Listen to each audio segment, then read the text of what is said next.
কয়লাতে একটু টাইট হয়েছে, বালিতে পুরো টাইট হবে। এবং শুধু তাই নয়, ইডি সিবিআই বসে নাই এখানে, তারা সব খবর রাখছে। অনেক লম্বা লিস্ট, দেরি হচ্ছে।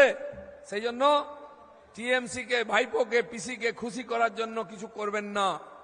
কারণ দিলীপ ঘোষ দুদিনের জন্য আসেনি, 5 বছর এখানে থাকবে, সমস্ত হিসাবপত্র বরাবর করে যাবে। আমি অনেক গুন্ডা দেখে এসেছি, মাফিয়া দেখে এসেছি খড়গপুরে। জিজ্ঞেস করুন কি ব্যবহার করেছি, তারা কেন ভদ্রলোক হয়ে গেছে। এখানকার যারা মানুষকে চমকে ধমকে বালি পাথর কয়লার টাকা তুলে মানুষকে চমকাচ্ছে আর লুট করে খাচ্ছে, টিএমসি কে সাপ্লাই করছে, তাদেরকে বলে দিচ্ছি এই দাদাগিরিটা বন্ধ করুন। সাধারণ মানুষকে তাদের পয়সা নিয়ে তাদের চমকানো বন্ধ করুন। তা না হলে আমরাও জানি কাকে কিভাবে সিধা করতে হয়।